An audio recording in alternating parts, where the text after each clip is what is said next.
Welcome to Wholesale Hotline, where we cover everything to do with wholesale real estate. I'm Jamil Damji. I'm Brent Daniels. And I am Pace Morby. And together we cover the most important parts of wholesale real estate. Lead generation. Conversion of sellers into contracts. And dispositions. Guys, remember when you're watching this show, do us a favor and squad up in the comments. Make sure that you are liking and subscribing to the YouTube channels and in the Facebook group Wholesale Hotline.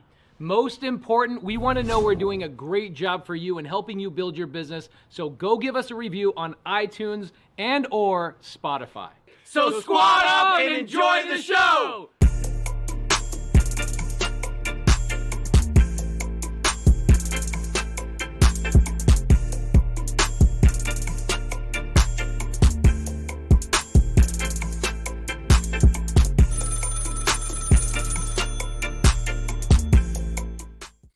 Welcome to Wholesale Hotline 141. That's crazy. I am your host, Brent Daniels. Next to me is my co-host. I'm wearing all black. He's wearing all white. We're the yin and the yang when it comes to wholesaling property. Pace Morby, Mr. Sub 2, Mr. Creative. How are you? Bro, how you doing, dog? I am doing absolutely bananas. Can I tell you why?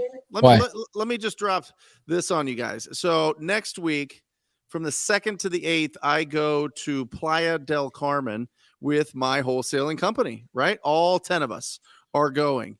First class tickets, fly down to Cancun. Beautiful Escalades picking us up, bringing us to 5-star all-inclusive resort. We're going night snorkeling. We're going on ATVs. We're going and swimming in cenotes. We're going to be laying on the beach. We're doing all of this, and I paid $0 for the whole trip, Pace. $0. This is all covered from credit card points. Oh my gosh! For paying for all your advertising and all your company expenses on the credit card. $56,000 trip for free. For absolutely free. Isn't that bananas? Just because we put all of our expenses on our business credit card, which we got set up with Prime Corporate Services. Come on, right? Mm-hmm. I mean, they set up your credit, they get everything going. It's all fantastic. And you just build it up over time. And over the last couple of years, we've had enough business credit to get a free, unbelievable trip. And it's I'm really, really, really excited about it. So that's next week. Well deserved by my team. They do everything. They truly do. I'm in it maybe 5 to 7 hours. They will tell you that a week. But they did a great job in 2021. Continue to do a great job in 2022. And so this is the celebration pace of last year's goal. We blasted past our goal, and so we're going on the strip. What I love about it is what pictures in my mind is a version of you when you first were like, you lost that house, or it wasn't a house, it was an office. You signed a personal guarantee on an office. Yep. And then the economy completely melts down. Yep. Right. And if you could jump in a time machine, pop into your bedroom when you were going through all the anxiety and go, hey, dude, don't worry about it. At some point, you're going to make so much money and spend so much on your credit card that American Express is going to pay for a $56,000 like extravagant getaway for your entire bananas pace. I was at Scottsdale Train Park for my cousin's son's birthday. We had Seamus, and Seamus lost it. He just wasn't feeling it. Seamus is nonverbal autistic. For anybody that has anybody in their family that is on the autism spectrum, so he wasn't feeling it. So I was like, you know what? I'll pop into the truck. I'll drive around. I'll calm him down. Whatever. Pace. I was like, you know what? I haven't done this ever. I haven't done this, and it's been 11 years now. And no, it's been longer than that. It was 2008. So what is that? That's 14 years now. And I went and drove by 2 of the properties that I foreclosed on, Pace. Like literally gave back to the bank. And I went and drove by that old office building that I had a $742,000 judgment on. And guess what? they bulldozed it and made apartments. So it was like, I don't know, something healing about it, and something like powerful and something exciting, and just something like you go back to this house that you like thought that you would like raise your family with and have this life in, and then it gets foreclosed on. So then like all your hopes and dreams are like crushed, and then boom, you're driving around, and it doesn't affect you. You're just like, you know what? In the moment, it was like the worst thing ever. In the moment, Pace, I couldn't sleep.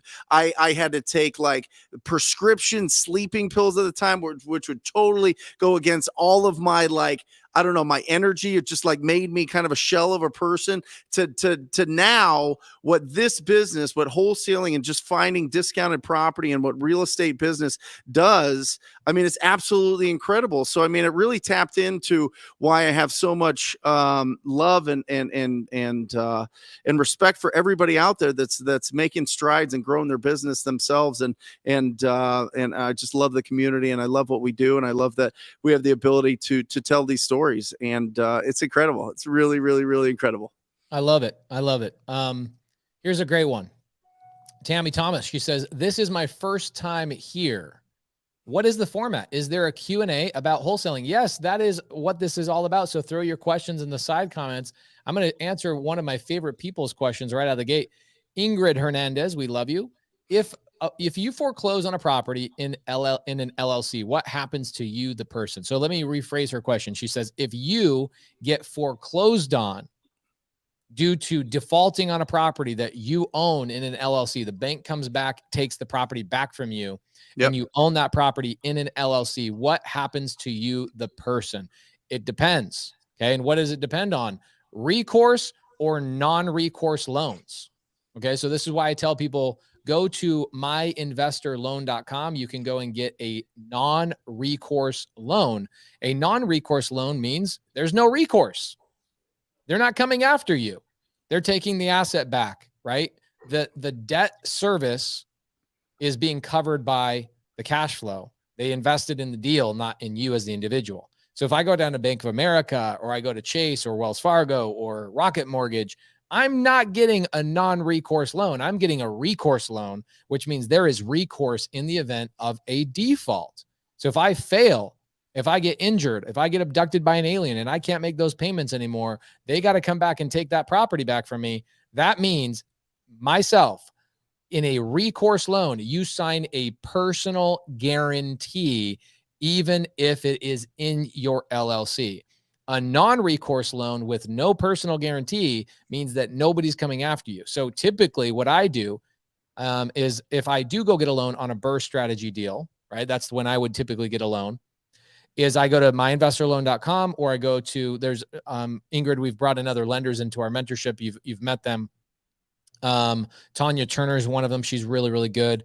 But typically we just tell people, go to myinvestorloan.com. You'll get a non-recourse loan with no personal guarantee.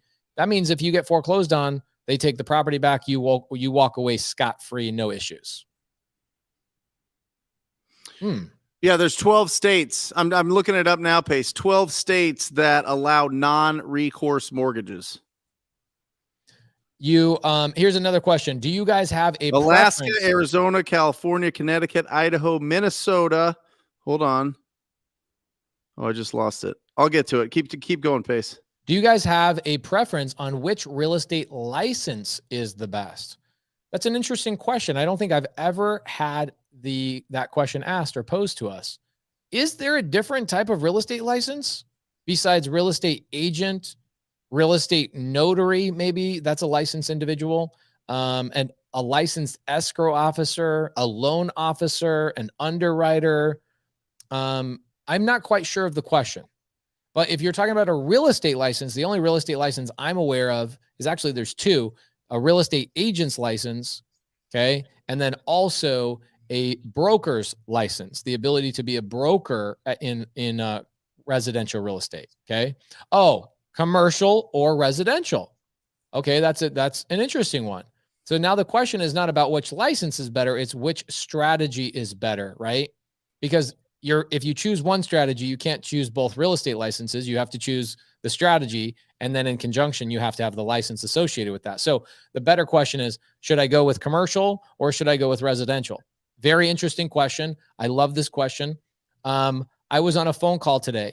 I'm doing a $110 million deal right now. It is over 500 apartment units. And I'm sitting in this call and I'm like, I literally, if I could take a 30-second clip of this phone call and I just give that to everybody in the world that's trying to get into multifamily, that 30 seconds I was thinking about, I was like, this is why people should not start in multifamily. Because it's a literal different language. Every single word, the way the words go together, you are talking about completely different terminology. And I'm not saying cash flow, NOI. It is literally how you structure the funding, the PPMs, all the things that it requires to put a $110 million deal together. It requires like 30 people more than it would normally take to get a single family deal done. So for me, here's a better question. Let me rephrase your question. If I'm just starting out, should I get involved in multifamily real estate or single family real estate? My answer to you is if you are brand new, you don't have resources, you don't have credit, you don't have credentials, you're just starting out, you need today money. You need today money. You need to get a wholesale deal under contract, wholesale that deal and have a check within 30 days, single family all day long. You have 1,000 less things to learn. They're way easier to comp, way easier to underwrite. There's way more people to help you, way more resources. There's agents that understand residential, way more agents understand residential over commercial. The commercial agents are very polite, but they're also about that money. They are unapologetic about their time. You are not going to get the time and attention of a commercial broker who's doing big deals. They're not going to pay attention to you when you're brand new. So build your momentum, build your experience, build your I call it your poop sheet, all the crap that you've been through, right? Stack up your credentials. And then when you're ready for multifamily, you can convert or start dabbling in it a little bit. Even the people that are doing big multifamily stuff and they say, oh, Grant Cardone. Okay. Last time I saw him, I said this, I said, Grant, you know, what's funny is you tell people get started in multifamily, skip all the single family stuff. Meanwhile, you built all your chops and your credentials by doing 21 single family deals before you ever did a multifamily deal. You knew how escrow worked. You knew the terminology. You knew the flow. You knew what to expect, what inspections were. Single family is the easiest thing to cut your teeth on and build momentum. The goal of business is to make money now and in the future. And unfortunately, with multifamily, the goal in multifamily is not to make money now. The goal is to make money in the future. So if you're trying to pay your bills today, get into wholesaling real estate, wholesaling sub-twos, wholesaling cash deals, wholesaling seller finance, novation agreements. Get into wholesaling and get money in your pocket within the first 30 days, and then you can convert into a commercial business. Alaska, Arizona, California, Connecticut, Idaho, Minnesota, North Carolina, North Dakota, Oregon, Texas, Utah, and Washington. That's why I had all of those, by the way, Pace, all 5 properties that are foreclosed on in LLCs, and didn't matter. It was tied to my debt. It was tied to my personal name. My Social Security. Yeah, it was tied to my credit. So, but the only recourse that they have in Arizona is to take the property. All right. And so if you're in those other 32 states, you got to watch what loans that you're signing and see if they are recourse or non-recourse for sure. So take a look at that. And commercial versus residential. Listen, there's a lot more buyers for residential. There's not. Hey, Pace. How many fix and flip TV shows are there for apartment complexes? None that I know of. Any for big like factory warehouses? None. Any for like I don't know, big office buildings? No, not that I know of. Right. It's because there's more people. There's 19 million real estate investors in the country, and most of those own single family properties. The other thing with commercial is, guys, if you want to get into commercial real estate, get ready. The first 5 years of being a commercial broker, you are cold calling commercial properties from 9 a.m. to 5 p.m. for the first 5 years. It's not even like a question. It's an expectation. This is how they filter out people that are going to survive in commercial real estate or not. It is whether or not you can build a nice portfolio of buyers and sellers that you can go to, that you speak to. So it's a whole different game. It's a whole different game. One of the biggest differences is this. So when I did my first multifamily deal, right? So like in the BRRRR strategy, you can go on a single family deal. You can get hard money to acquire the property. Doesn't require credentials, cash out of your own pocket, or credit whatsoever. Hard money loan, you can get a loan without any money out of your pocket. You can do fix and flips literally with no credentials whatsoever. And in fact, like one of our lenders here locally, you guys use them as well from time to time, I'm sure, Frank West Capital. Yep. Literally don't even care. They don't care about your credit. I don't think I've ever shown my credit. They don't care about your bank balance. They don't care about anything. They will fund a deal 100% of the purchase price. Yep. So I'm bringing no money to the table. There's hard money lenders that will do all of those types of things. Okay. So then I go and I refinance it out so I can turn it into a rental, and I want to wipe out Frank West because their money's expensive, right? 12 to 18%.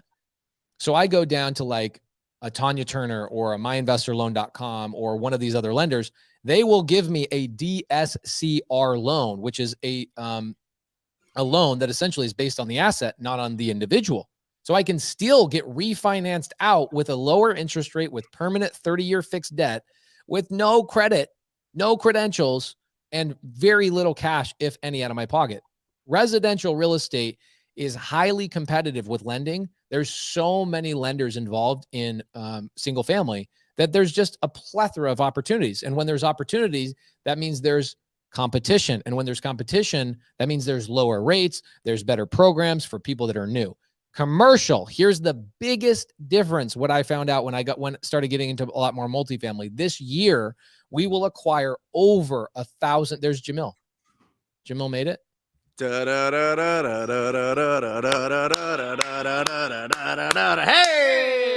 what's up, bro? Sitting up. What up?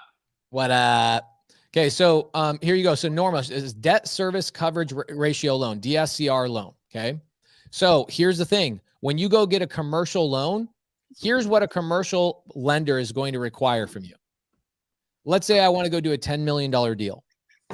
Guess what? One of the principles of the Jamil, we're debating multifamily or single family first. Single family all day. Yeah, we already said that, but there's always the multifamily heads that like, no, you got to jump into multifamily. I'm like, bro, I can guarantee you I own more multifamily than anybody in the side chat right now. Okay. It's an advanced strategy. You know, it takes so much. Very advanced. It's advanced. Here's the biggest difference I found when I first stepped into multifamily versus single family.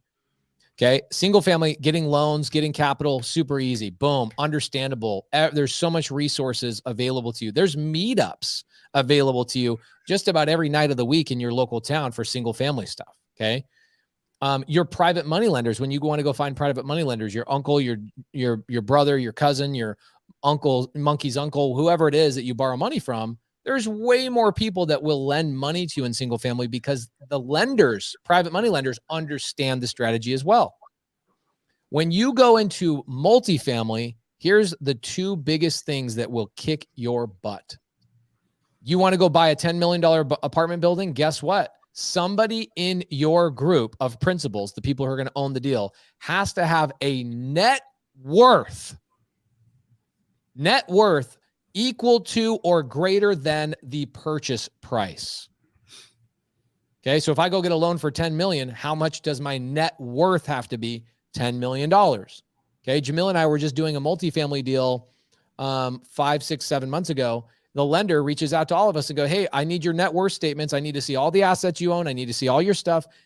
You have to have an accumulated net worth of the loan amount. Who cares about your credit? They want to see net worth. Okay. The second thing you have to have is 10% of the purchase price in liquid capital. This is not down payment. This is beyond your down payment. This is beyond your operating expenses. They want to see 10% of the purchase price in liquid cash sitting in account doing nothing.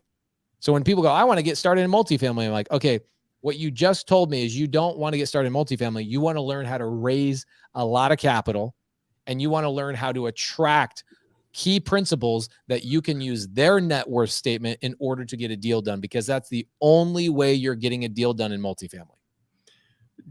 So I watched this interview with Jerry Norton, and he absolutely crushed it. By the way, Jerry is on this podcast every week, Wholesale Hotline podcast. Check it out. He said freshman year is wholesale. Sophomore year is flips. Junior year is building your rental income, your rental portfolio. And senior year is creative and multifamily and development. Sorry, not creative. Multifamily and development. And I absolutely love that. And he said, if you need cash flow to pay your bills right now, you're going to fail. 100%. I agree with that 100%. You need to be wholesaling. So what do you use for income? You got to go and look at what's freshman year. It's called wholesale.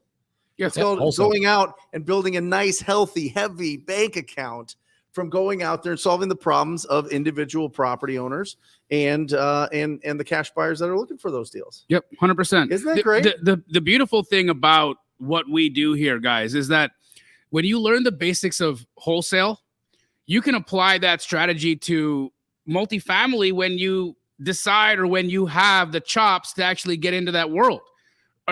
Understanding how to evaluate, understanding how to underwrite, making key connections, all of the things that happen in your laying the groundwork of your real estate business, building your wholesale business up, that will give you all the things that you're going to need. How do you think Pace has the capacity to connect with all of the people that he's connected with? He built those relationships over time while he was building his wholesale business. This is important, because I think this is where I might differ with you guys. Jamil, I agree with everything you're saying, but I do have a difference in my opinion on where people should be wholesaling because of exactly what you're saying.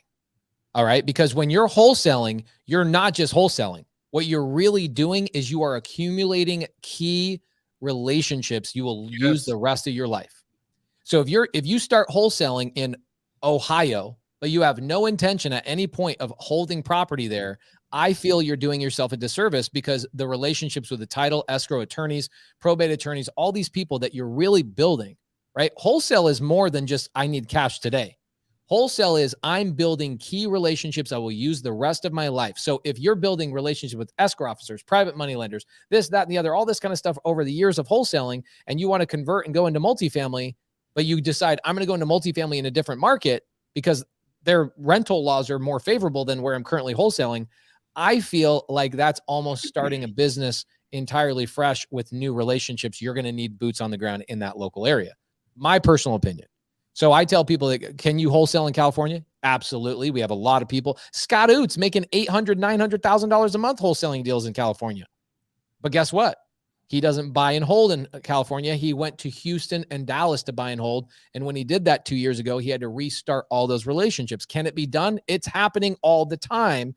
I'm just saying, for me, if I would have gone back and really known that key factor, I would have chosen my virtual markets just a little bit different, based on where I want to hold my properties. Arizona, all day long, I'll wholesale, fix and flip, and buy and hold.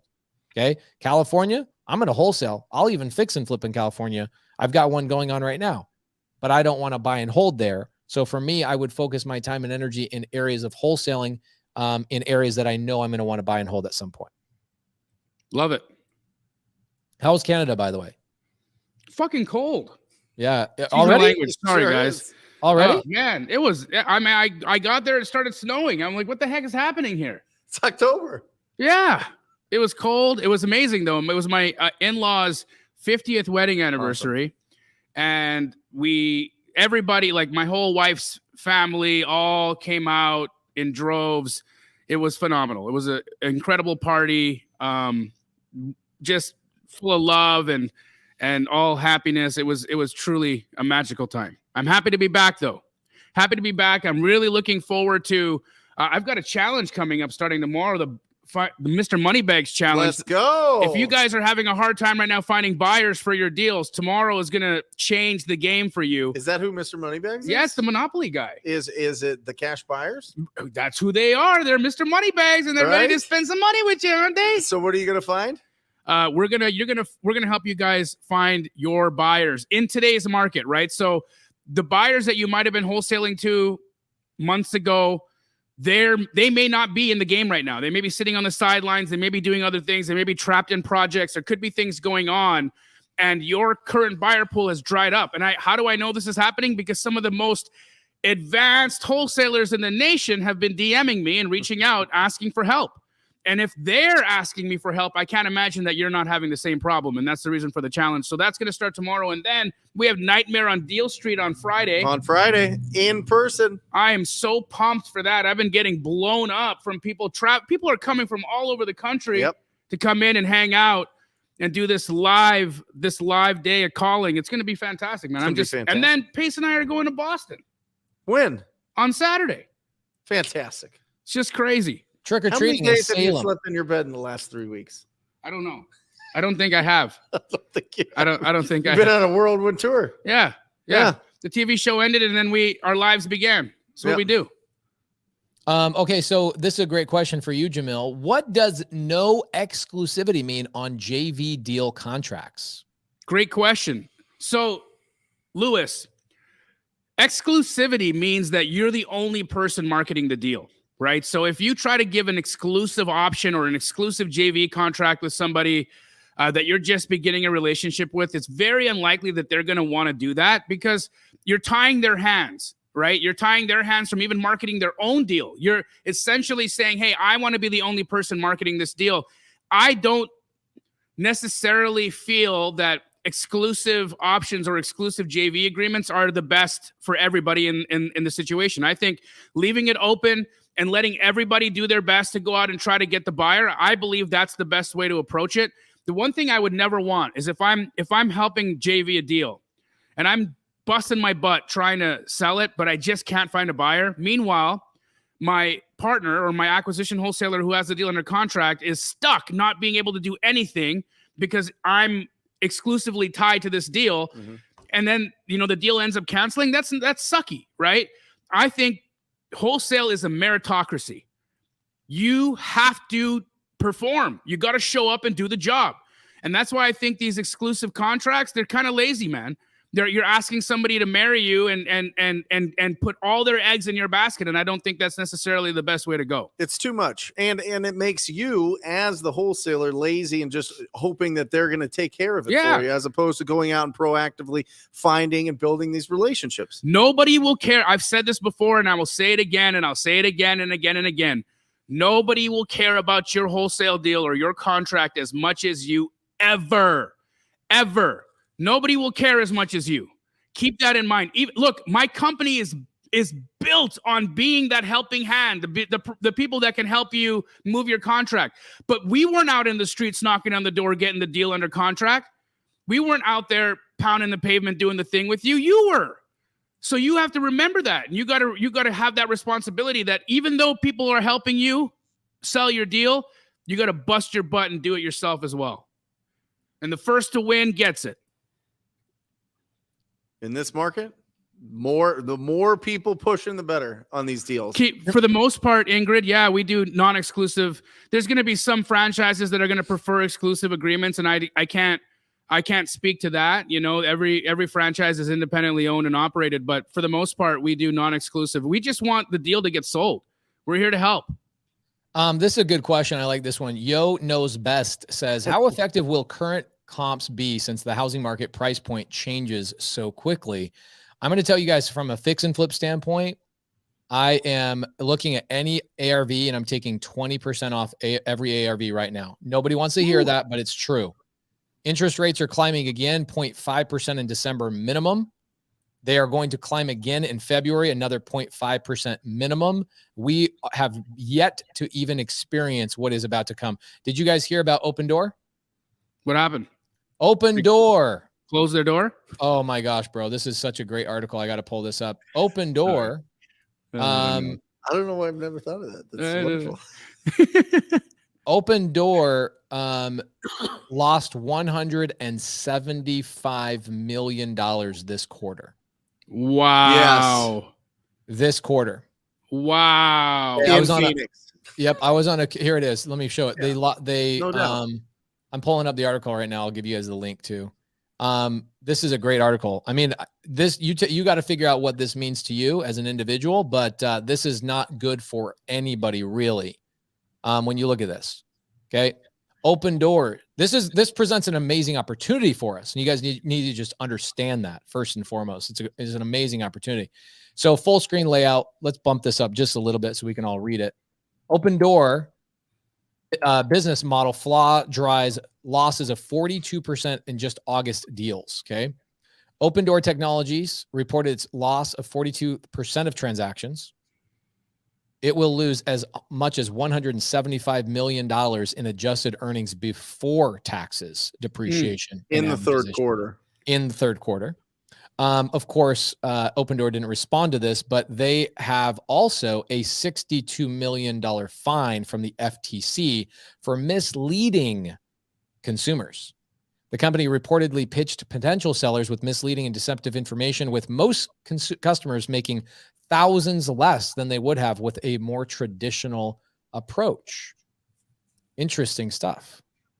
Okay, so Wow. what do you guys think this means for us, right? For me personally, I know the market is trending downward, but when a market changes, all it does is provide opportunity for everybody. The sellers are the sellers in Nightmare on Deal Street. You guys are going to see how many deals we're going to get under contract in just a couple of hour time frame, because they need to get rid of these deals. This is an amazing opportunity to understand wholesaling real estate. What do you guys think? I think it's indicative of what's happening. You know, the writing has been on the wall for a minute. Open Door was overpaying for their properties, right? Yeah, for the last 8 or 9 years, and now the Piper's coming coming home. They are. They're coming to collect, and I don't think it's good. I think that when you have a company like this that has been the front runner in the iBuyer world, where we normalized the conversation of selling fast for convenience, Open Door was a part of that, right? And so that they laid a lot of groundwork, and it did a lot of good, positive things for our industry as a whole. I feel that the fine is not a good look. I think the fine is definitely going to be hurt. It's going to hurt people. It's going to hurt our business, because again, look, the way that Open Door was even closing their deals by having a sales price and then all of their fees come off as line items, so that everything recorded higher than it actually was being bought for. I found that deceptive in the first place, right? And so you could see that what they were trying to accomplish, what they were doing it was like those wholesalers that aren't transparent, the shady ones. It was like that, but like in the form of a big corporation, you know? And so I think first and foremost, let's get back to being transparent. Let's get back to solving problems and being helpful. But secondly, now with this whole loss that they're going through right now, it's just another dump of inventory on the market. And because they don't have the same emotions as your regular homeowner, right? Who may decide to not sell because the price is too low or what they're being offered is too low. Open Door, I bet you right now, if you went and made offers on Open Door's houses at pennies on the dollar, you'd get some of them accepted. Yeah, 100%, 100 freaking percent. And what is that going to do to the comps in the area? What is that going to do to overall pricing in the area? It's not good. It's not good. Here's what it is. It's great for wholesalers. It's not amazing for homeowners. That's all it is, right? So Misty Dunn, she says, will we be able to watch live on Friday? The answer is, if you are a sub 2 Astro or TTP student, you will be able to watch live. We have a Zoom link that everybody will be shared with. It is on an amazing Zoom account that has 5,000 limit, which is dope. New little Zoom account that I got. Boom, boom, boom. So your Brent, I think I haven't given you the link, or have I? Nope. Okay, I'll get you the link here in just a couple of minutes. I'll make sure that Alejandra gets it. Unless your team did. You know, Alejandra runs all that. Yeah, she does. I'll make sure everybody gets it. We'll send it out to the community multiple times this week. Nightmare on Deal Street. Here's the plan of attack. 9 o'clock we are starting. We're going to go till 2 o'clock, but we're going to be working in the competition up until noon. Okay, so here's what we're going to do. We're going to go 9 to 10. We're going to do a little State of the Union, talk about what's going on in the market. Why are we doing this? What's important? And we're going to split up in teams. And then for 2 hours, we're going to run a competition from 10 to noon. Lunch comes in. We all hang out. We talk about who won the competition. And then we do a couple of maybe an hour and a half, maybe an hour of Q&A, hanging out, taking photos, having a good time. But everybody's going to be able to watch all this stuff. And then we'll break. And I think a lot of people are going to come into town. The weather is perfect. You're probably going to see all 150 of our in-person guests go climb Camelback Mountain or go on a hike or go do something. Arizona's spectacular this time of year. So yes, you'll be able to watch everything live except for the hike afterwards. You know what I find interesting is this. In our lifetimes, on average, we're going to deal with 3 to 5 recessions, right? As adults, as professionals out there doing what we do, we're going to deal with 3 to 5 recessions. And every recession, this is what happens. The rich get a whole bunch richer and the poor get poorer. It's the truth. Why? Because the rich have money to go buy the discounts. They do. It's going to bounce back. The S&P 500, going to bounce back. Crypto, going to bounce back. Real estate, going to bounce back. All of these things bounce back if you have the cash to buy when they're down. Yep. Listen to me. Timing matters. If people tell you that timing doesn't matter, they're being amateurish. It absolutely does. Timing matters. We all know people that bought properties in 2011 in this market right here that are now worth quadruple, if not 5 times what they're worth. Right now, if you bought the here. same property in 2021 or 2018 or 17, it did not quadruple in value. Right? There are times. So what I'm saying is right now is the time to go out and find the best deals. Right now is the time to go out there. And if this is your side hustle, get serious about it. If you're like tiptoeing a little bit, if you're a little bit lukewarm, spit that out of your mouth and go bananas on this, on wholesaling. Because I'm telling you, when you can get $10, $20, $30, $50,000, right, per deal, and you can go out there and buy these discounted properties, that is how wealth gets built. It's in the down times because it's going to go up eventually. We get 3 to 5 as adults. Yep. We get 3 to 5 opportunities. Pace. Take advantage of it. Just as an example, how much would you say my house is worth? $2 million. Okay. So down the street from me, on the same side of the street, 4,000 square foot house. I'm under contract on right now at $1 million. Got him. Nice. 50%. $1 million. 50% off. Just 50% off. What are you going to do with it? Airbnb it. For how long are you going to own it? I'm gonna hang on till the market rebounds, and then I'll probably sell it. Right. Yeah. And make double. Make $1 million. And not only that, are you buying it with cash? Or are you going to get some financing with it? A little bit of financing. Of course. Yeah. Leverage a little bit, right? Yep. And then all of a sudden the cash, if you look at cash, like cash on cash return, once the market. That thing will bring me 20 grand a month. Come on, man. Here's a great question. With 15 days left in my 1031 exchange, I haven't found a property yet. Okay, for those of you guys that don't know what a 1031 exchange is, it's this fancy thing that the government allows us to do to roll our profits from one deal into the next deal, not actually receiving those profits, but just rolling them into the next deal to compound. And what they do is they allow us to avoid paying taxes on the gains on deal number 1 as we roll it to deal number 2. It's called a 1031 exchange. I haven't found a property yet. I have teamed up with sub 2 students and still haven't found one. What should I do if I can't find a deal in time? 2 things. I'll start with the good news. I have a deal for you. I just turned down in Mesa because I have too many deals in my I have so many deals in my pipeline. I'm turning down deals. A Mesa sub 2 deal 4 miles away from me. I just turned down. I said no to. I will get that deal under contract for you, Nathan, if you want it, and I will sign it to you for $1 to get you solved on your 1031 exchange. That's the first thing. I'll help you solve that. Okay. Email. Let's bombard my partner, Cody Barton. How about that? Text Cody Barton. Do you think he'll be mad if I give out his cell phone number? No, he'll love it, dude. He loves talking to people. If you guys ever have a question about anything, just ask Cody. And actually, guys, if you really want to get a hold of Pace, you have to go through Cody. Yeah. That's the gatekeeper. Yeah, if you ever just want to say hi to Pace, you want to just say, if you want Pace to come to your birthday party or something like that, just text Cody. Yeah. There's Cody's information, Nathan. CodySellsAZ@gmail.com. Guys, that's number 1. Okay, I got deals coming out my ass right now. There's deals everywhere, first and foremost. The second thing is, Jamil, I'm going to tie you into this question. If you relied on, let's say you're just brand new and you go, I'm going to rely on 2 real estate agents to bring me my entire business. How frequently would you be getting deals? Bro, it wouldn't work. It doesn't work with 2 people. This is a game of numbers. You got to cast a wide and deep net. You've got to be talking to hundreds of people. When I hear somebody say, hey, every time I talk to an agent, this is what they say. You know what I know that they've done? They've talked to 5 agents. Mm-hmm. Because if you've got the opinion that every time something happens, then you're wrong. Because if you do enough of something, you will get different results. Give them a number. That's how it works. How many? You should be having 30 to 50 conversations a day.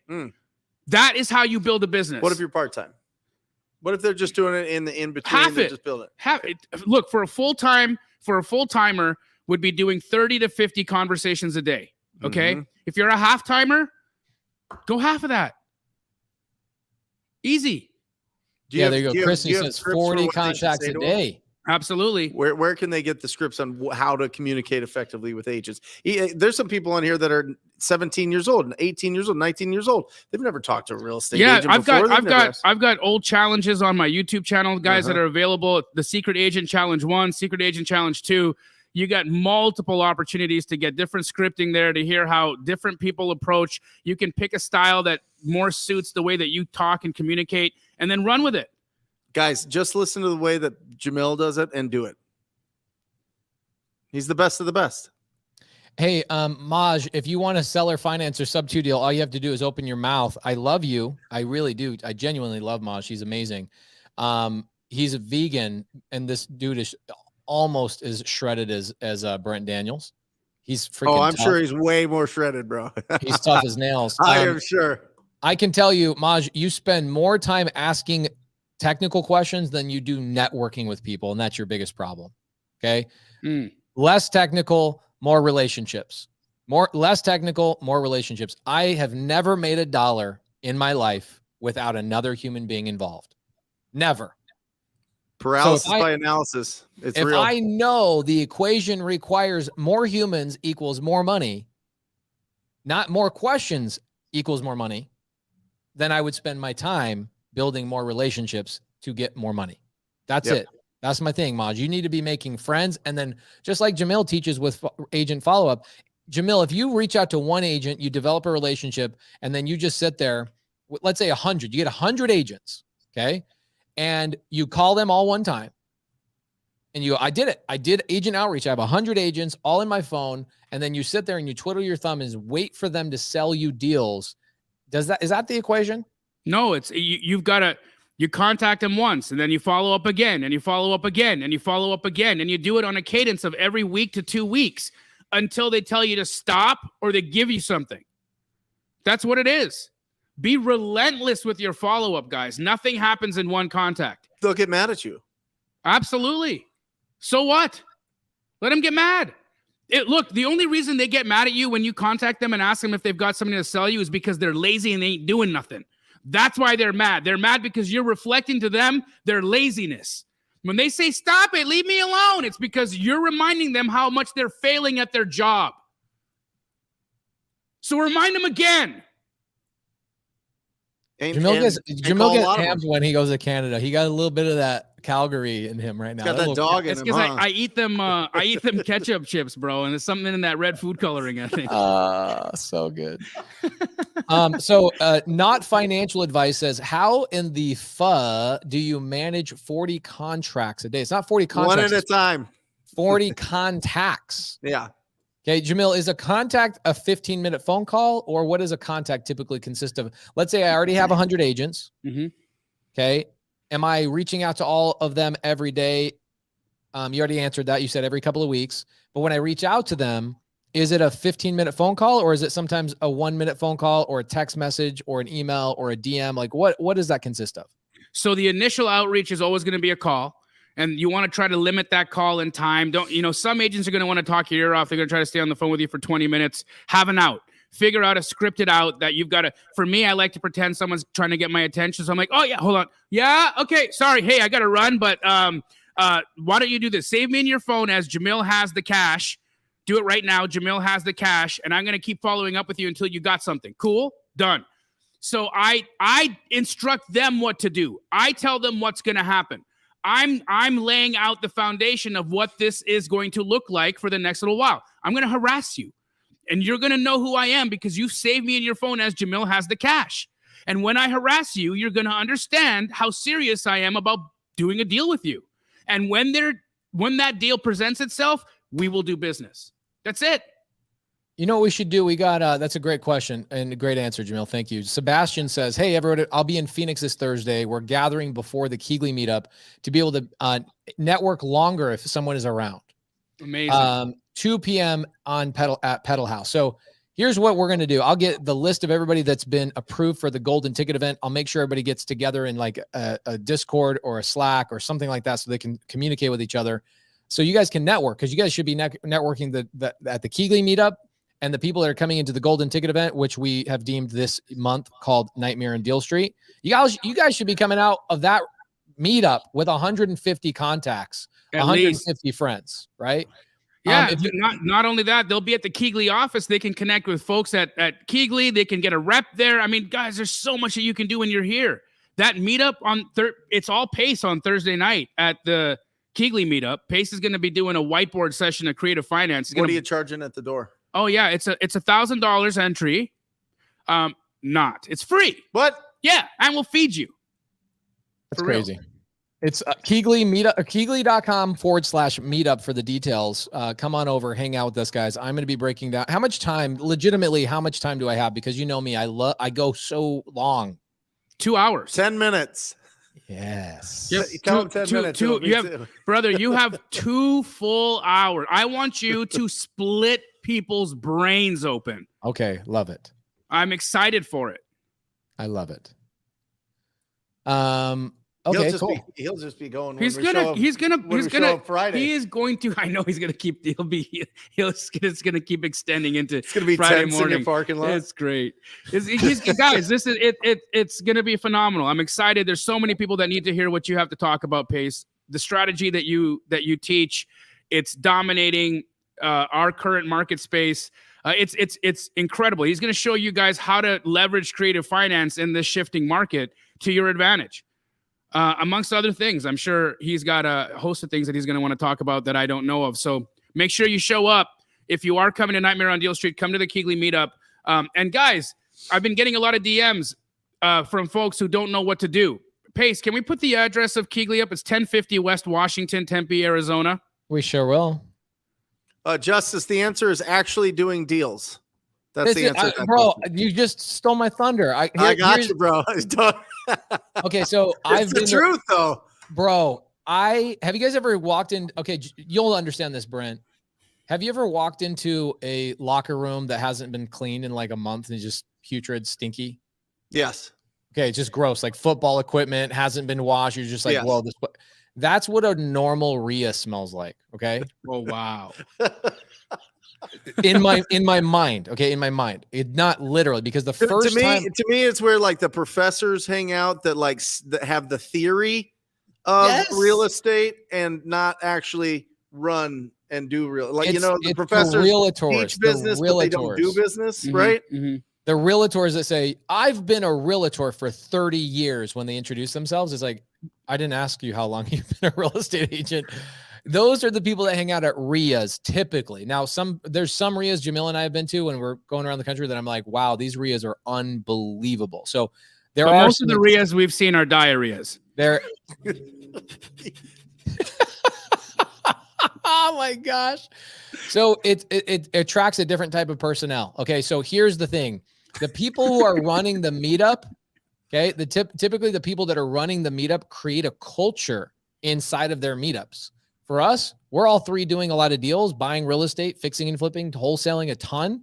So when people come, the people we attract are also just like us. They're go-givers. They want to give and give and give. They want to spend time. They're not going to say, I've been a realtor for 30 years. And back in my day, none of that stuff goes on. The question is, how can I help you? What do you need? How can I help you? What do you need? That is the spirit of our meetups. Our meetups are all about collaboration and helping each other. The energy is completely different. Great question, Justice. Thank you. Okay, so we got the address up there, 1050 West Washington. Yes, sir. Show up at 9 a.m. Show up at 9 a.m. for Nightmare on Deal Street, baby. It's gonna be dope. 1050 West Washington, Suite what? Why'd you have to stump me, Pace? It's first floor. It's my own. It's on my own office, and I don't know it. Hold on, I'll tell you. Brent, we got Bobby in the back going, there's a huge map with the address on the site, guys. Yeah. All right. Let's if people can't find it, they've got bigger issues. It's at that building. You can't miss it. Bottom floor. I love how Ingrid knows this more than you. Ingrid says it's Suite 133. Ingrid's got it. In the clutch. It. There we go. Chris RCO or Archeo says, who are the best wholesalers in California? I would say Christian Hernandez. He's one of my students, crushes it, does a great job. Scott Oots crushes it, does a great job. Dustin Kircher, Mike, and like so many people. Curtis Harvey's a smasher out there. Todd Toback. Oh, Todd Toback. You got Stratton Brown, all of them, all them boys. You got Ty, Jason Pritchard, Tyler Yanaka. Dude, I have 400, maybe 500 sub-2 students in California. He just moved to Denver, so we can't count him anymore. Oh, he still wholesales in NorCal, though, doesn't he? That's a good question. I should ask him. I'm sure he still is. So California's full of killer wholesalers. Okay, so you can. Oh, Jen Shelton. Oh my gosh, I love Jen Shelton. She's amazing. Jen Shelton's in California. You should definitely need to know her. Dan Quijano says that not Kircher, but Jonah smokes weed now that he moved to Denver.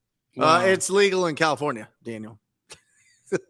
David says, I'm sub-2 right here in LA. By the way, Jamil, I don't know about you, but I actually put an LA date on our calendars. Yeah, let's go. What day are you not available for? You're traveling somewhere? December 15th to 22nd. Where are you traveling to?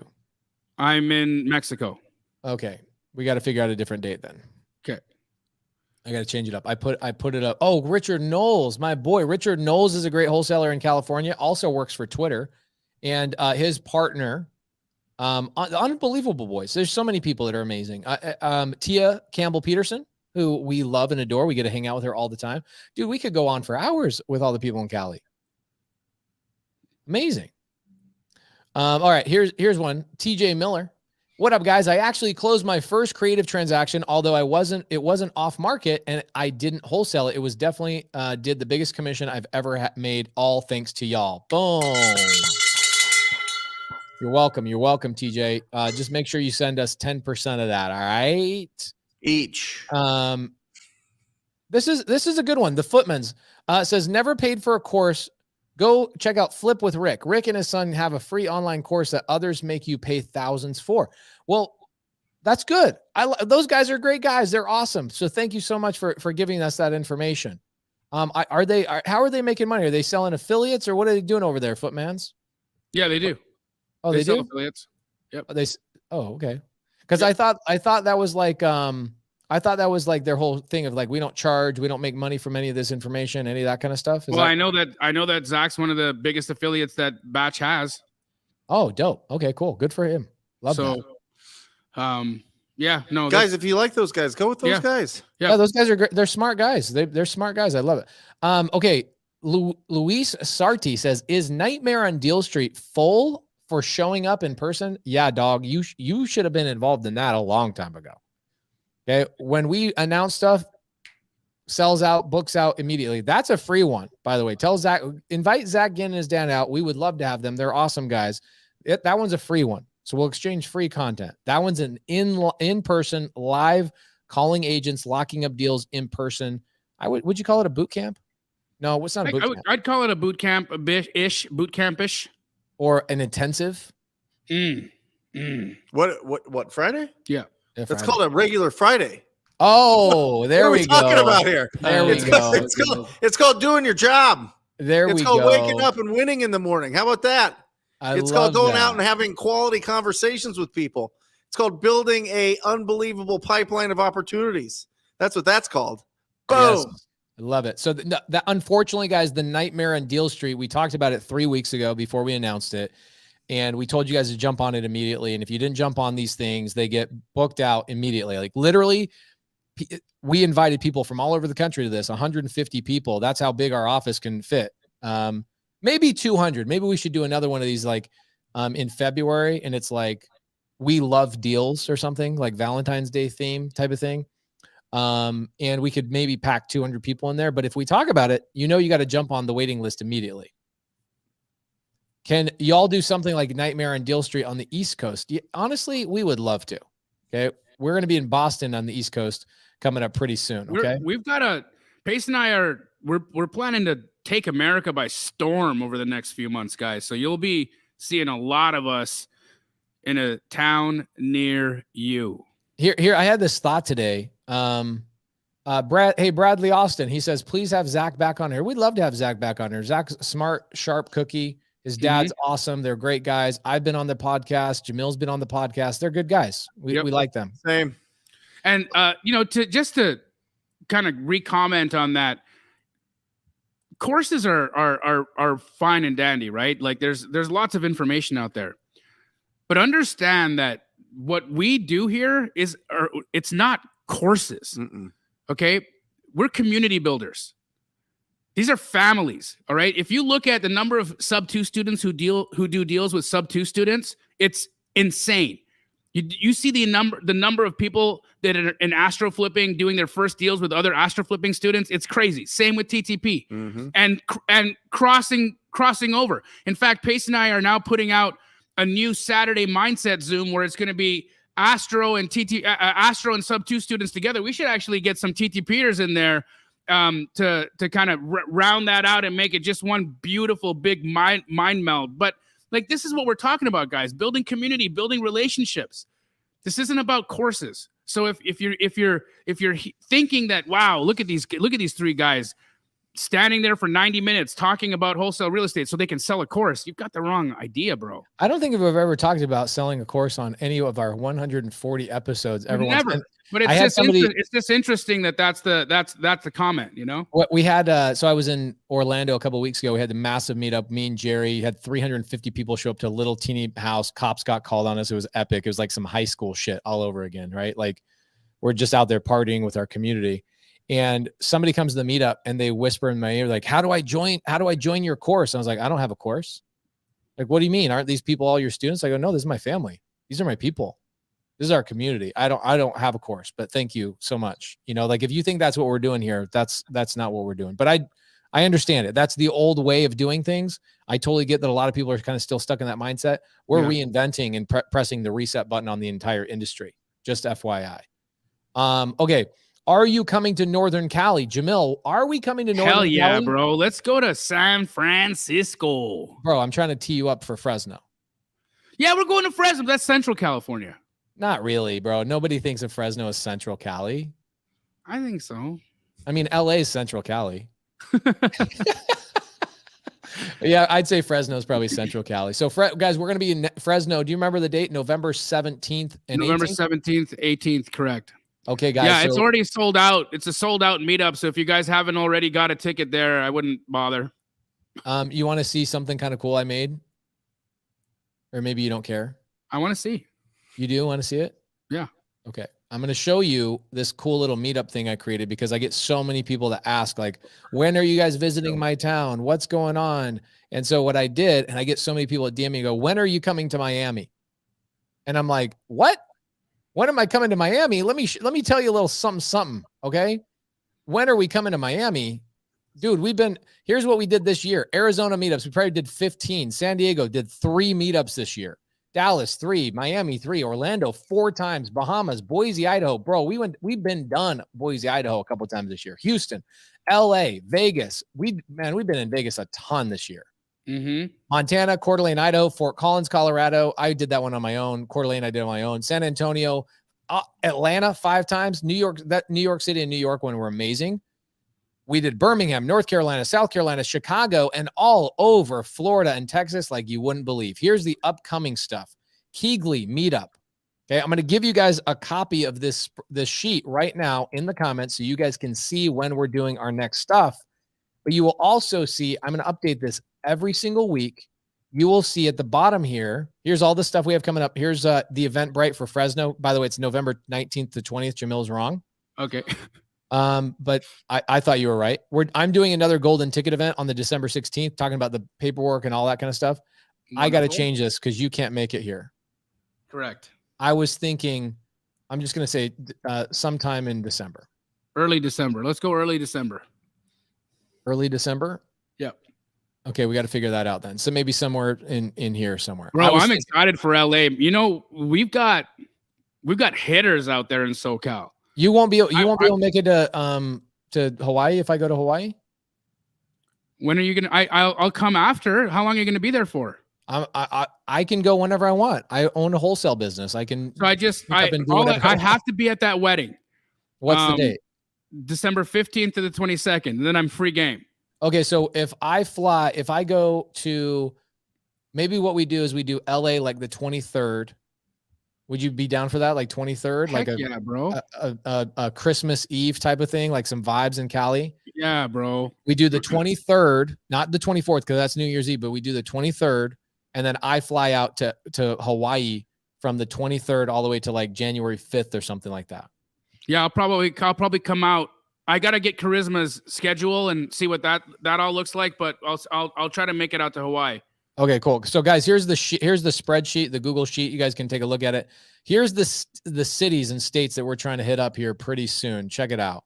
So we've got these are the ones that Jamil and I have been talking about. Temecula, California, realestatecampfire.com. That one's going to be sick. March 2023. Oh my gosh, bro. Detroit. That's Pace and I are doing the real estate campfire, bro. You're going to speak at it. What is that? What is it? It is the most phenomenal real estate event that will ever take place in all time. It's like it's like Woodstock for real estate. It's real estate Woodstock. Yeah. On a ranch, bro. It's going to be like camp. Dan Fleischman owns a ranch. There's 4 giraffes. He has giraffes, rhinos, all the things there. He's got a lake. He's got a shooting range, horseback riding, a racetrack, all this stuff there. We're going to do a community building event, and we're going to try and get 2,000 people at this ranch. And we're going to do 2 days in class and 1 day out in the field doing community building. When is this? March 2023. 2023. Real estate. Hey, we should put that wait list up. We should put the wait list up right now because I think it's going to fill up. Real estate. Thousands of people will come to this. Thousands of people. So with this, just one more time, let me just show people this is where we want to go this next 12 months. At least these places. Detroit, Michigan, Portland, Tacoma, Seattle, Denver, Boise, Albuquerque. Yes, Dan Quijano, we are going to come to Albuquerque. Kansas City, Oklahoma City, Memphis, New Orleans, DMV. Oh my gosh, it's ripe for that. New York, New Jersey, Chicago, Pittsburgh, Columbus, Cleveland, Lexington, Kentucky, Minneapolis, and Puerto Rico. We're going to do a meetup. So, Brent, I know that you're currently in the phase of your life where you're not traveling as much as you would have years ago. You know, you got young kids that you're taking care of. We would love to have you come and accompany us on any of those, as many as you want, and travel around the country and meet people. Awesome. Love it. Brent, Jamil has a book coming out in 2023 for Bigger Pockets. So him and I are going to be going on a Bigger Pockets book tour. We're probably going to do a 12-month book tour where we go out, we sign books, and meet the people. It's going to be great. What's the book about? It's Bigger Pockets' one and only ever wholesaling book. Come on. I am the subject matter expert for wholesale for Bigger Pockets, guys. Yeah, baby. Once upon a time, Bigger Pockets was allergic to wholesalers, and not today. Not today. Today, they have not only embraced the business model, but they embrace the way that we do it. Coming out 2023. And, oh my God. What about this guy? You know what I think we need to do, Pace? We got to do something. I want to invite audience members of Wholesale Hotline to come out for this premiere. Have to. I think this premiere is going to be so phenomenal. We've got Outkast performing. We've got the Outlaws from Tupac and the Outlaws already booked. Guys, this is not only going to be a television premiere, it's going to be a freaking concert. Mm-hmm. It's incredible. Incredible. It's going to be amazing. I don't know where we're going to do it. We got to figure that out. Yeah, we got crickets from Batch. Nothing, hey? Yeah, they're like, please call us. Don't do anything before you commit. Please call us. Okay. But Brent told us yes. Let me work on it. Let me work on it. We might have to do it outside, bro. We might have to do it outside. Felicia Dawn, a lot of people will continue to ask about Frank West Capital is the name of the hard money lender that will lend 100% of your purchase price. But here's the downfall to this. They are an Arizona lender only. Yep. However, there are multiple lenders in every state that will give you 100% financing. You just got to go remember what we say? Your network is your net worth. You got to go find relationships, go to meetups, ask other people who they're using. That's how I found Frank West. That's how Jamil and Brent, we all just spread the love. Like, hey, we found a lender that does 100%. Oh, I found another lender that does 100%. I didn't find these people. I found a person who found a person who found that person. Welcome to business. That's how you get things done. Okay. Melissa Smith. I'm a private lender for Melissa Smith on her first sub 2 deal. Super proud of her. She bought a sub 2 deal. She's going to wrap it. And she said, today I had a real estate attorney tell me he didn't understand what an assignment contract was. Shocking. Do you guys still run into that from time to time? Yeah, you'll even have attorneys say, "Oh, that's illegal."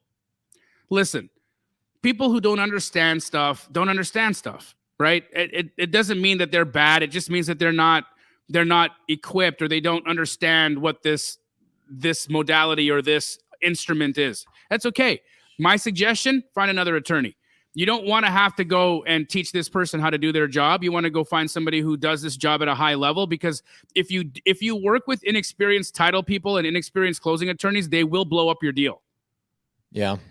This is a weird analogy, but this is the first thing that popped up in my head. Let's say that you're of age to go get married, and you're like, I want to have kids. I want to have this. I want to go travel the world, and I want to do this. This is the life I've imagined for myself. And you go on a date with a girl and she says, oh, I don't ever want to travel. I never want to do that. And I don't want to have kids.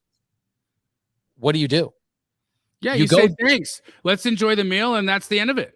Yeah. And that's it. And you go find the next person. It's the same thing with real estate attorneys and like all of these things. You just go, oh, you're not a good fit for me. I'll go find the next person. CPAs were probably the worst thing for me. I had to go through probably 15 CPAs to find the one that I currently have. But you just have to. You have to sort through and filter through. One of the fastest ways to sort through and filter through is to get a referral, right? So Melissa Smith knows that, but we're just saying this to everybody else. This one's a good one. Joel, who usually asks really great questions. Proud of you, man. He says, what are some good options to put on our LOIs or our offers, whatever you want to do? LOI. Some people do letters of intent. Other people do offers, or submit a contract and say, let us know if you're into this, to discuss if cash doesn't work, like seller finance carryback for free and clear probate. Have some properties that can be great seller finance. This is a great one. Let me show you something that's kind of cool. I'm gonna come back to Joel's question. How do you find your meet? Okay, here's a good one. Jamil, you answer this one. Okay. How do we find your meetups and where they're going to be? Pace just said that he has a document that he's going to be updating every week, and it'll tell you where the meetups are, what cities. Now, typically, guys, we don't have the locations until we get closer to those dates. So understand that we will release the information as we have it, but the dates will be, Pace just put the document in the chat again. You can find where those meetups are going to be. And I would say, look, if you're virtually wholesaling in a market, fly out somewhere, fly where you're doing business, go meet people, go guys. Flights are cheap. They really are. Like you can fly on Southwest to almost anywhere in the United States if you book a little bit ahead of time for like a couple $100. What? Don't be cheap.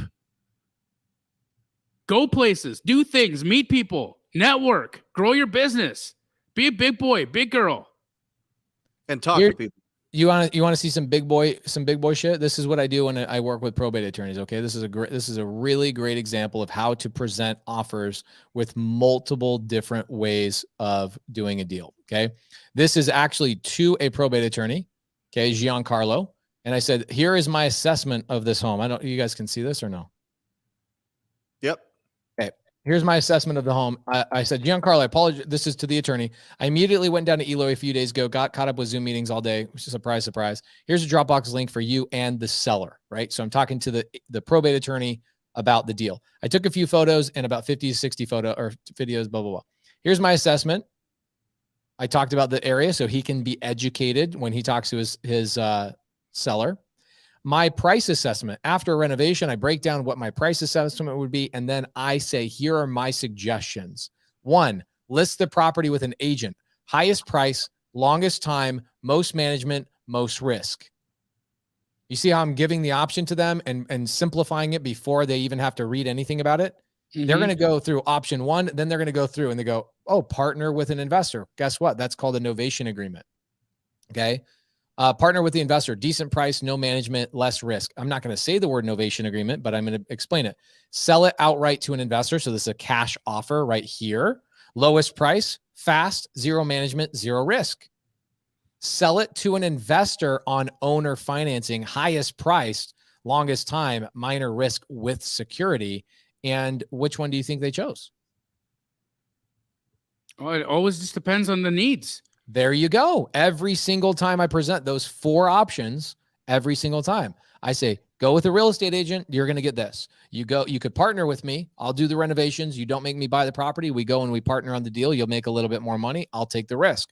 That keeps me from having to get a hard money loan. Novation agreement. Okay. Not all the time are we partnering. Sometimes we're just saying, name your number. I get everything else, right? Depends on the way you structure it. Third way is an all cash offer. You're going to get it's the lowest price, but you can be done tomorrow. I'll cash you out. You're done. Fourth offer is let's do creative finance. Okay. Boom. Every single offer I make to an agent or to a probate attorney consists of those 4 things in exactly that order. Every single time. It's great. What kind of property was that? That was an Eloy? Is it a multifamily? That was a single family deal. Got it. And which one do you think they chose? It doesn't matter. They choose something different every single time. Depends on the seller situation. But in that situation, they actually sold it to me on seller finance. I still own the property to this day. I love Kim Young's question. Can we throw it up? I don't see it, but let me find it. Okay, there we go. Hi, guys. How many attorneys do you suggest we work with in a city? Kim, I would suggest you work with multiple. Try to find all of the attorneys or title companies that will do creative or wholesale deals. Establish relationships with as many as you can. This is the reason why. Title companies, closing attorneys, they get busy. And sometimes then your files, if you're not doing a lot of them, sometimes those files can get lost in the paper and they can slow things down. So you always want to have leverage. You always want to have relationships with multiple people, multiple companies in your city of business so that you can, if you have to pivot, you can pivot. Sometimes some title companies will insure a deed and others won't. So you've got to have resources. You've got to have backup plans. So I'd say is make as many relationships as you can. Yes. Which ties into this question.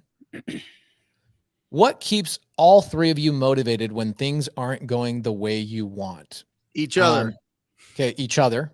100%. We keep each other accountable. You have to have friends, right? A wolf is only as strong as the pack it runs with. Okay. Wolves together thrive. A single wolf will die by itself. So there you go. You got to be around the right people. And that's something we've done really, really well with, tying into what Jamil says. The second thing is, what's the alternative, my guy? Yeah. I know the alternative. I've lived the alternative life. So I know what that's like. It's kind of like asking me the question of why don't you touch a hot stove every morning? Well, because I've burned my hand before and I know what it feels like. I'm not going to do that again. It's the same thing with feeling sad about myself, feeling sorry for myself, something happened to me, whatever it is. I've been down that road. I know what the equation spits out the other side. This plus this equals a shitty life. So you got to just know that the alternative is not something that anybody wants. That's it. The last piece there I want to just add to that is when things aren't going the way I want, I look at what am I supposed to learn right now? What is this teaching me? It's not going the way I want right now. I'm finding resistance. I'm finding opposition, whatever that might be, whether that might be in business, and whether that be in a relationship, whether that be in some professional endeavor. Things aren't going the way I want right now. what am I supposed to learn from what is happening right now so that I can move further next time?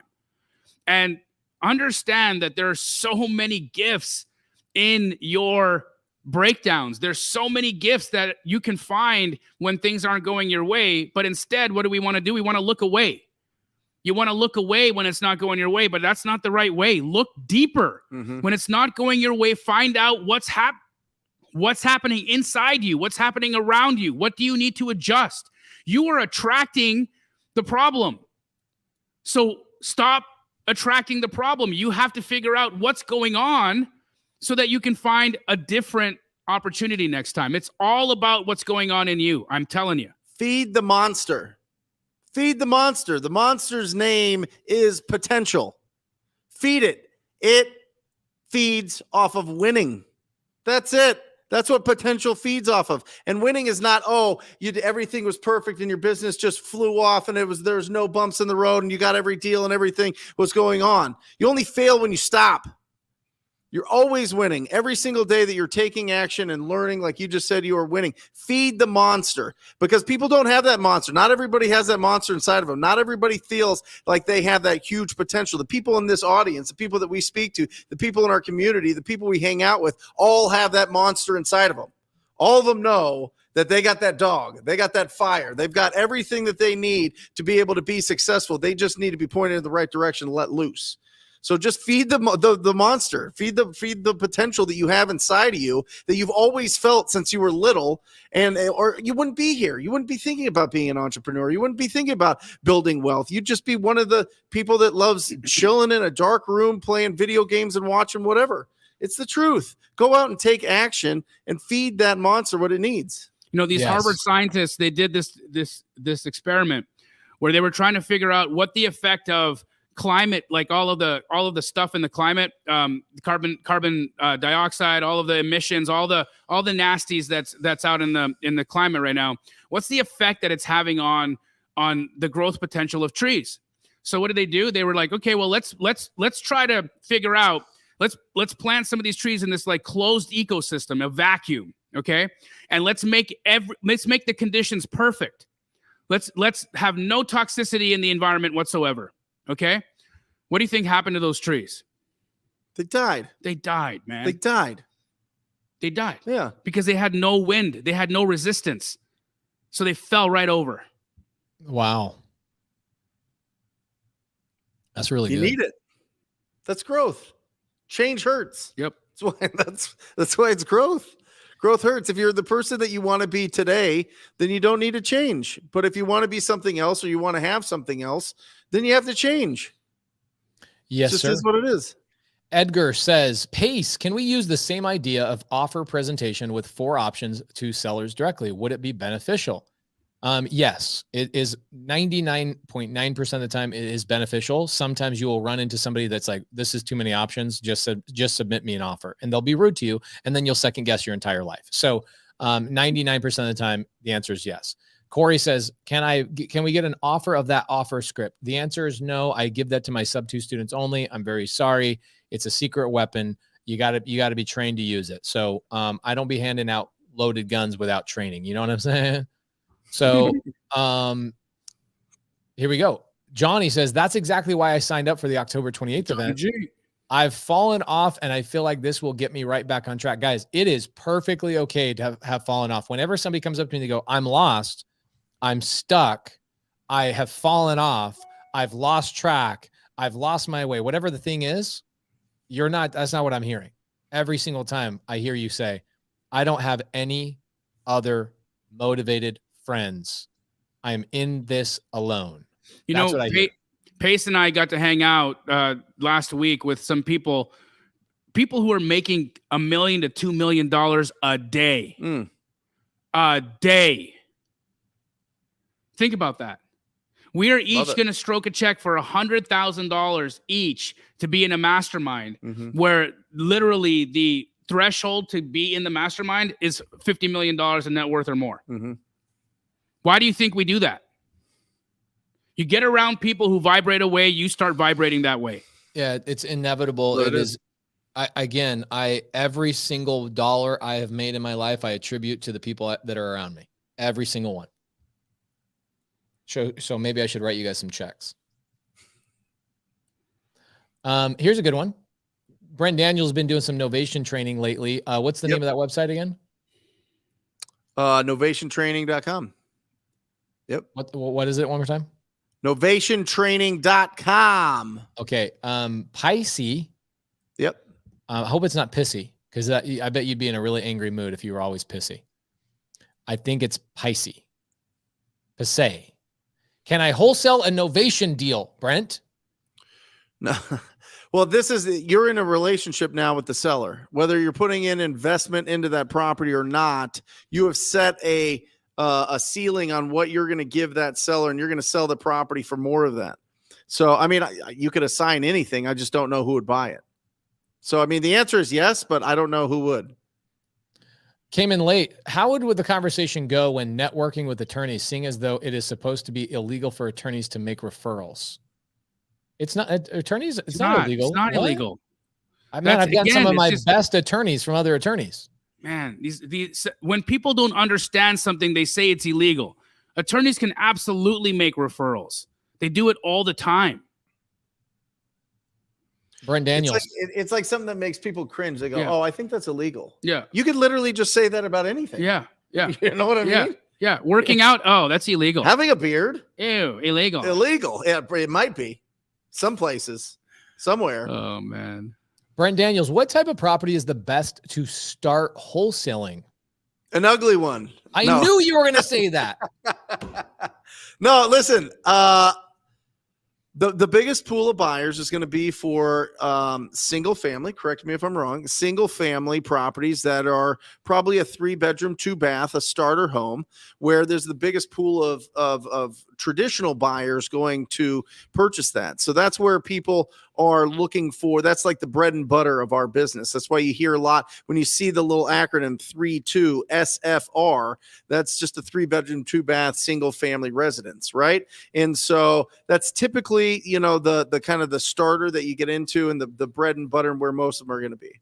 So just find those that are ugly, but ugly houses, big checks. Tracy knows, and Tracy's going to be here, guys, on Friday, and she's going to blow your guys' faces off. You got to be dressing up. Hey, by the way, Tracy, we wanted to do a dress up thing. I saw your comment before. I don't think we are. No. Okay. It's going to be regular everyday attire. You're going to feel goofy dressed up like a solo cup making phone calls. So don't do it. That'd be sick, though. It's good. It's good for content, though. Don't show us all up and show up as like a freaking blue genie or something. That was CGI, bro. Oh, okay. That was Bobby. Do you mind if I take this? I'm teeing you up for this one. I got another one to follow up with right after it. Okay. Let me read it for you. Tee me up. 1, 2, 3 chicken leg. If I wanted to get a deal in 1 week through agents, how much volume should I do? I really want to push the limits and put myself in a position where I can't overthink. Jamil. 1, 2, 3 chicken leg. The way that I would approach this is I would not be going after agents for off-market opportunities if you wanted to get a deal in a week. Mm-hmm. Okay, because that's going to be a longer time frame. That's going to take you anywhere between 30, 60 days before those will start to actually come to fruit. The best way to get a deal in a week would be to get an on-market deal. Go get privy. Okay, go find a deal that's already discounted, that's been listed on the MLS, and then go knock that realtor for a huge discount from the listing price and send out at least 10 offers a day. If you send out at least 10 offers a day, you will get a deal under contract. And if you get it significantly below list price, you will have an easy time selling it. That's how you do a deal in a week. There you go. Santana then ties. I knew you were going to say all of that. I got you teed up for the second one. Are you still doing 70% of ARV minus repairs, or should we go even lower than that given the current market trends? I'm hearing 60% in some markets right now. Some even lower than 60%. Some are at 40% price point. So exactly. So you really have to, it's market specific, guys. This is another reason. Look, don't buy Astro. Okay. Team up with somebody in Astro and go and ask them for help. That's it. Ask them for help. There's hundreds of Astro students in the chat right now. You want to know what percentage of ARV to offer? It's a differing percentage for full gut remodels versus cosmetic remodels, but market to market, city to city, it's different. Tracy, if you are planning on wearing a costume, please still wear that costume. You will not be embarrassed. I almost want to turn this into a costume party. It should be really, really good. By the way, where's Jermil? I missed that guy. Oh, he's in Canada. Oh my gosh, it's so good. Daniel, you animal. Not financial advice. Nobody wholesales in PA. I know specifically. So many. Matthew Simmons, I think his average month is about $600,000 a month in wholesale in Pennsylvania. We're talking about like Philadelphia. There's a lot of wholesalers in PA, man. Yeah, a lot. Tons. We got franchises crushing it down there. That's 60% ARV is illegal. Yeah, in Belgium. Yes. Yeah. Okay, where do we go for proof of funds? Now, Jamil's going to give you guys an answer, but I'm going to tell you one thing that I do for my students is every single month, I do a Loom video. Literally, I do a Loom video addressing and talking to my student sellers and their agents and saying, hey, my name is Pace. I'm partnered with the person that you're speaking to right now. Here's my personal bank account. Here's where my cash is. Here's my assets. Here's my this. I own these properties. Here's my LLC. Here's my corporate headquarters. Here's my YouTube channel, blah, blah, blah, blah, blah, blah, blah, blah, blah, blah, blah, blah, blah. And I hand that out, and my students go out and lock up deals from that one little 4-minute Loom video like crazy. So get yourself somebody that will give you proof of funds that you're collaborating with. Jamil has one as well. What's it called? flipfundllc@gmail.com. Email flipfundllc@gmail.com, and you can get a proof of funds letter. Lickety split. You have to have you have to send him feet pictures, and he'll send you a proof of funds. Okay? Yeah. No, just chicken legs. Brent, do you feel the amount of calls or amount of offers are more important? You mean, okay, amount of calls or the amount of offers are more important? Dealing strictly with off market here. Listen, like, it's not an and, it's an or. I mean, it's not or, it's and. They're both very important. So the amount of calls should lead to an amount of offers. That's just what it is. So if you don't make calls to somebody and it's off market and you just send them a blind offer and it's in an area where people are buying, the likelihood of getting a response in that is very low. Speaking with somebody, building a relationship with them, pre-qualifying them, doing incredible lead follow-up, and going on an offer presentation so that you can present your offer to them and get that deal locked up because you got all their advanced agreements before you went on that appointment. You overcome all their objections before you present your offer. Is how you do it. I'm so sorry, but did you see that Brent's wearing a different T-shirt today? Yes, he wore it last week too. It's dope. It's the rhino. It's great. Yeah. I've got 4 different shirts now. Wow. Yeah. I'm impressed. I'll tell you what. Jamil, this one's for you. What's the best way to find cash buyers? Do you have some sort of like challenge or like a money bag thing with like a guy with a big money sack? Yes, sir. So if you want to find a guy with a big sack, be on my challenge tomorrow. The link is going to be in the chat right now. It's called the Money Bags Challenge. We're going to show you 3 days. I'm going to have Huckub from Keegley, who helped build our entire buyer network. Okay, I'm talking, this guy has helped us find hundreds of thousands of buyers, not only for our corporate stores, but our franchises as well. He's presenting. We've got Brittany Berryman, who is an incredible sleuth when it comes to finding buyers. And then Mahmoud, who's an engineer for all of you real detail-oriented folks that need real systemized processes, because if you don't have a flow chart on what to do after this, your brain is gonna break. Mahmoud will be for you. But there are 3 different approaches to finding buyers, all of them very valid, all of them work. The link is in the chat right now. Sign up, show up. Don't be a baby. Okay, come and learn. If you've had one deal canceled this month, if you've had one deal even cancel this month, show up tomorrow. Awesome. Guys, Wednesday, real quick. Wednesday. How many days are you going on that? Is it tomorrow? It's Tuesday, Wednesday, Thursday. Awesome. Wednesday, I have Robert Kiyosaki's original real estate guy, Dolph DeRoos, Get out of here. on the live show. And I quote, I was rich before I met Dolph, but after meeting and studying with him, he made me even richer, more confident, and more financially secure. His lessons on real estate are priceless. From Robert Kiyosaki's lips to your ears, everybody. He will be on the live show. Dolph is such a sweetheart. 10 a.m. Pacific Standard Time. You do not want to miss it. He's absolutely incredible. Lives just down the street from us down here, which will be an honor for having him on the live show. Brent Daniels YouTube channel. And I really like this quote, and I think it really will settle into a lot of brains. It is from the amazing Greek philosopher Seneca. He said, "Don't stumble over something behind you."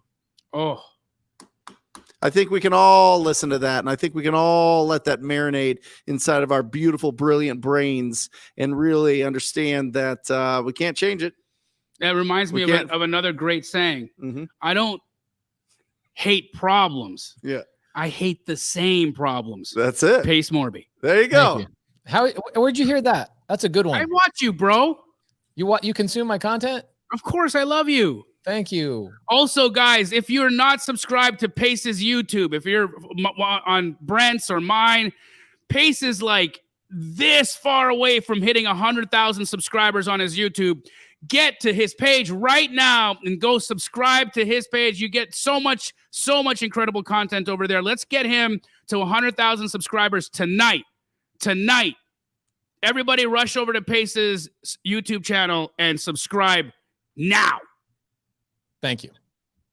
Guys, we will see you next week. For those of you that are part of the Nightmare on Deal Street event, watch out for the Zoom link coming to your email pretty soon. If you are a TTP, Astro, or Sub-2 student, you will be getting an email for the live stream. If you're a Sub-2 student, you've already gotten the email.